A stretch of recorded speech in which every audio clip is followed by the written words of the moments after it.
Hi Pisces, welcome to Higher Source Tarot for your October 2020 tarot reading. This is for all Pisces, Sun, Moon, Rising, and Venus. And I want to thank everyone for everything you do for the channel, from watching the readings to hitting that like button for sure. That when you like a video, it tells YouTube to recommend the video to people who are searching for Pisces tarot readings. So thank you for doing that, and of course for subscribing. It means a lot to me, and I do appreciate every single one of you. And if you are new here, I'd love to invite you to join us and become a subscriber. I post new readings every Friday, and then again generally on either Monday or Tuesday. So you can always check back if a reading doesn't resonate for you, or check a different part of your chart. Okay, so let's begin and get the messages for Pisces, please. What does Pisces need to know, please, for the highest good of all concerned with Pisces, Sun, Moon, Rising, Venus. Okay, so we'll do our tarot reading, and then we will do an Angel Answers Oracle card reading too. Current situation, you've got the Three of Cups. And the immediate influence is the Knight of Wands. Interesting, your destiny is the Eight of Swords, but don't let that scare you too much. You've got the Nine of Wands in the distant past, the High Priestess in the more recent past. You got Judgment coming in your near future. You are represented by the Eight of Wands. The person or situation is represented by the Empress. Your hopes and fears, you've got the Hanged Man here. You've got the Queen of Pentacles in the outcome. With this is kind of interesting. You've got the Eight of Pentacles with the Ace of Pentacles. Sorry, I had something awkward started happening on the top of the cards, and I was going to just let them fall out, and then I don't know if they somehow tucked back in. So either way, it doesn't really matter. So you got like money coming in, and it seems like on the bottom of the deck, yeah, you had more. I thought you had more pentacles down there too, but I don't keep pulling cards, as you know. So, yeah, I was tempted to look on the top, but let's not do that. You know, I like to get what we get and not keep pulling cards, even though I've got it's like an itch I can't scratch, but I'm going to keep moving. So anyway, you've got a lot of aspects for money coming in and a new opportunity here for sure with this, but it's very grounded. So you've got water here, Cancer, Pisces, Scorpio. You've got Earth here, Capricorn, Taurus, Virgo. You've got really all the elements, because you do have fire, Aries, Leo, Sag, and air too, Gemini, Libra, Aquarius. But okay, so with this Three of Cups here and the Knight of Wands, I do feel like you've got an opportunity here that you might have thought was gone. You have, in terms of love, I feel like a second chance or a new beginning here. But I do feel like either way, it's like very celebratory energy. It's a feeling of sort of this freedom and just kind of going with it. You know, if it's a new relationship, you may have felt very restricted in the past, and now you have this just ability to kind of be yourself, not worry about what anyone else thinks, because in the past there is sort of this feeling of guilt and shame, and that's all ego, right? And I understand, we say, well, I've got somebody that's putting me down, but there's also an ego connection when we stay with somebody that's like that, or who's like that. So with this Knight of Wands, so you're moving forward, and I do see a lot of growth around you. There's definitely communication coming in. There could be a reconciliation with an Eight of Wands and this Three of Cups sitting here. But either way, it feels great. I mean, it does feel like there's, you know, it's like a happy energy. It's like somebody really misses you. I do feel that for the reconciliation people. There is definitely somebody who misses you and has real love for you. There's no doubt about that. So you've got this Eight of Swords in your destiny position. And I do feel like what they're telling you on your life path, you have to be careful about not caring too much about what other people think, because it really restricts you in this overthinking. So be aware of that, because it's okay to make decisions that make you happy, you know, as long as you're not trying to intentionally hurt somebody. But it feels like it makes you second guess yourself a lot if you know, if you're worried about what other people are going to think, feel, whatever. And it holds you back a little bit. So they're just telling you to kind of be easy about it, go with the flow, you know, wear the world like a loose fitting garment. And I looked right at the Empress when I said that, you know, because this Eight of Swords causes restriction, but it also creates feelings of shame and guilt. And so, you know, sometimes we have to just let go of wanting to be people pleasers, because this is a real people pleaser, okay? So I don't know if somebody here is going to Al-Anon, but that came into my head. Al-Anon, or even like Coda or something, or even like adult children of alcoholics. I get that for somebody too, that somebody's going, well, I was raised this way and it caused me to try to keep the peace, to do things that I didn't always want to do. So it's exhausting living like this, and it creates this need to make preemptive walls, build preemptive walls around you. And it's, you know, after a while, it's like you got to just wave the white flag, right? And say, I'm kind of done with this. It doesn't bring me happiness. So for some of you, you were in something where it was creating a lot of exhaustion. It really was exhausting. Now, if it's for work too, I haven't really talked about that because you got all these pentacles lining up.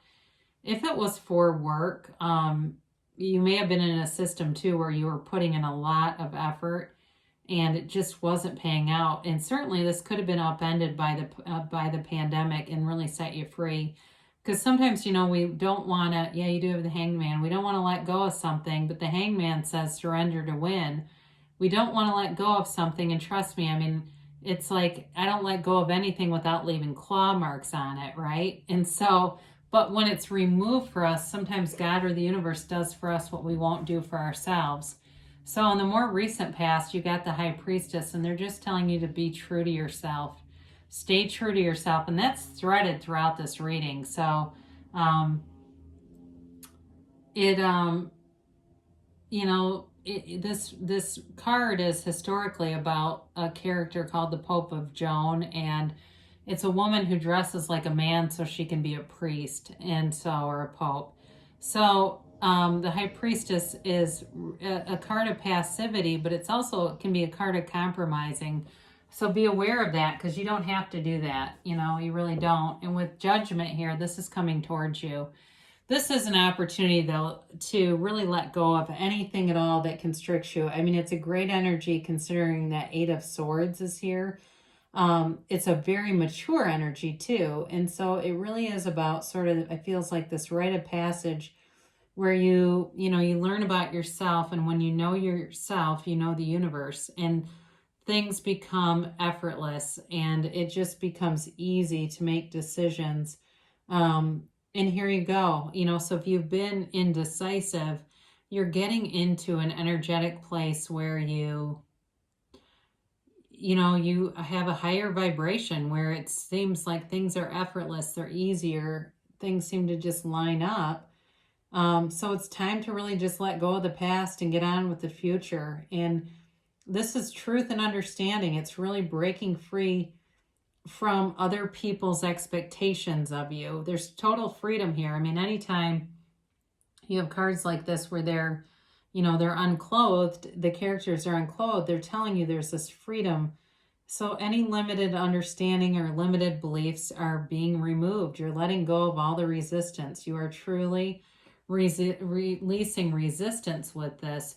Now, you may be making decisions too that impact other people. And with this Eight of Wands, you know, there's communication here. It's quick, it's sudden. You might be on the receiving end of it, or if you've been thinking about reaching out to somebody, they're telling you to do it. You've got, the arrows of love here, all right? So, in terms of, work life, this is going to be an opportunity for you. I get somebody moving, like you're moving. There's a national job available. And sorry for my stammering, but it just came in like a national job available and somebody's going to move and go do it. And I do feel like it's related to judgment, like being concerned about other people, but they're telling you go for it. But either way, you're moving in a forward direction. So if you've been stagnant and stuck with that Eight of Swords stuff, you're getting into a much swifter energy field where it's like things just seem to unfold one after the other. There's new growth all around you, new opportunities showing up, and certainly money. Not to harp on that too much because I know there's more to life than money. But, you know, I do feel like, too, you got loyal people around you. You've got caring people around you. There's really not a downside to this. You know, the energies that are more restricted, I feel like they're more about you letting go of some things. So you've got the Empress representing the situation or person. Now, in terms of a person, this is somebody who is financially stable, yes, but they're very creative. They're very loving. They're very nurturing. I do see pottery for some reason, so I don't know if they do that as kind of a hobby or they like to make things. It's just kind of a hobby, but they're very laid back, very relaxed energy, very like the word placater came in, and I don't know if it's because I was talking about adult children of alcoholics. It doesn't mean that they fulfill that role, but they're kind of a peacekeeper. They're very good at resolving things, and they are very good at articulating themselves. Like they know exactly the right thing to say to kind of diffuse situations. I mean, I don't feel like they're a hostage negotiator, but I feel like they could be. You know, they're always talking people down in a good way, like calming people down. This is the mother of the tarot too. So in terms of a love relationship, it's a great partner to have. Yeah, I don't see the Emperor here. I'm just going to look at this because it's bugging me. Okay, I'm sorry. I had to do it. I said I wasn't going to. It's the Knight of Cups, but it was driving me nuts because I felt like there was there's some of my cards are peeling and I felt like there was a little bit of a stuckness there. Anyway, so at least I got to get that off my chest. So the Knight of Cups is just kind of another energy telling you to move forward with love and relationships.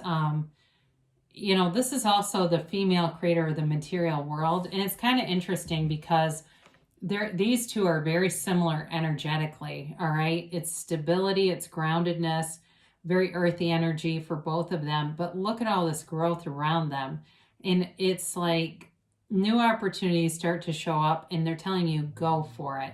Don't let yourself second guess it. Don't slow down the momentum by worrying about what anyone else will think or do or say, because you have some things showing up here that are going to be huge blessings. So with the Empress, I mean, in terms of a life partner or even a work relationship, it's like the kind of job you take and you don't move away. You know what I mean? It's like you're there for 20 years and very happy with it. It's funny because I looked right at Judgment when I said that, and that's 20.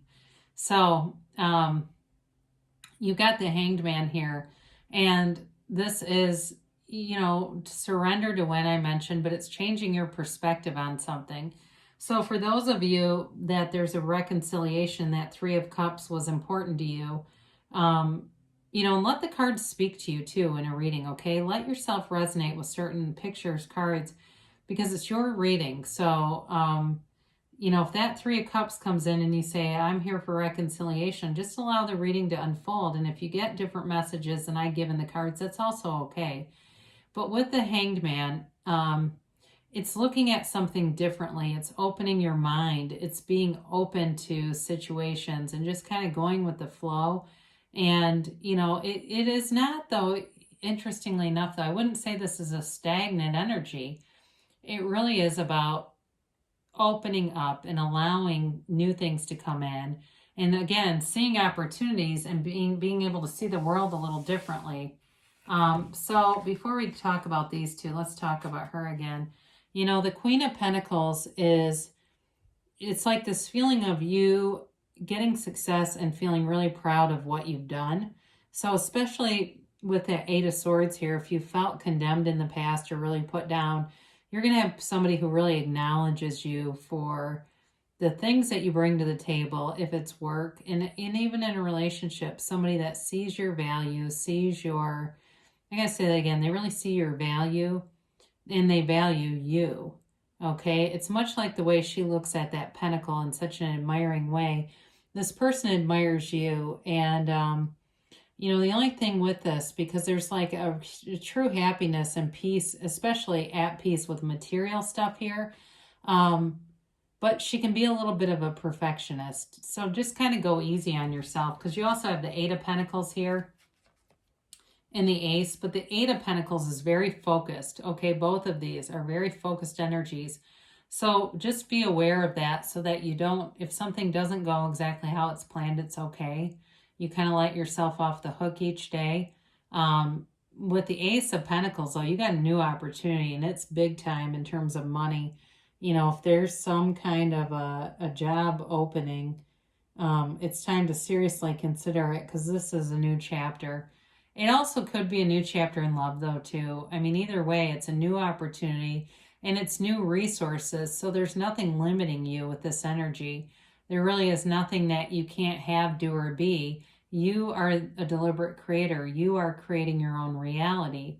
So what do you want? You just have to set your intentions and then, you know, cultivate. You don't have the Seven of Pentacles here, but it's much like that. Cultivate your belief that you can have it. You know, really know that. Get into a knowingness of it. So, you know, for somebody here, even though this tends to be more about money, I do feel like somebody's going to get engaged. I haven't said that in a while, but I just had an image of somebody being engaged. So I do feel like there's a serious offer here in a relationship too, but there's money available. So it's not a, you know, it's not a concern. Sometimes that can be a factor in ending relationships, but for this one, it definitely is an asset. So let's, I didn't really talk about the Knight of Cups because I didn't feel like I needed to. It was just more for my own, my own satisfaction of why the card was sticking. And anyway, so thank you for indulging me in that. You do have a timeline here and a yes, no, maybe. No need to worry. Didn't I say that already? So there's nothing to worry about here. And you definitely have a very solid reading. I mean, there's really nothing about it that is even a pitfall, because, you know, the oracle cards are kind of the happier, easier, softer way. And the tarot is your best friend that always tells you the truth. So, you know, we get the swords mixed in there because it's advice from the cards. So ask for help from others. So you've got good people around you. You've got nurturing energy around you. So take it. You know, if there's some area of your life that you've been at least mildly concerned about, like let's say there's moving stuff or moving forward stuff, you've got a dog or something and you're worried about, ask somebody if they'll help you. It could be something like that, or, you know, even rides to the airport if you're going to need that for a while. I mean, just know that you can ask people and they'll help. You've got to trust, though. So really have that unwavering faith that when you ask, it is given. Ask, believe, receive. And it must be an unwavering faith to really manifest seamlessly, because what we tend to do is have a mix. So we get some of what we want and some of what we don't want. And that's pretty much, I think, one of the more common ways of doing things. You've got perfect timing, all right? So, you know, if you get an urge to look on the internet for a job, or maybe you're going to open a dating app you haven't been on in a while, they're telling you the timing's right. The right people will show up regardless of what it is. Or, you know, you've got communication. You decide you want to send a text to somebody you've been thinking about. They're telling you to move forward. You've got a yes, okay? So whatever you want, it really can be yours. It's just our own limiting beliefs that keeps things away from us. So you can have, do, or be anything, Pisces. And great things shall come to pass. I mean, you definitely have solid aspects for money for sure. So I love you so much, and I will be back again soon.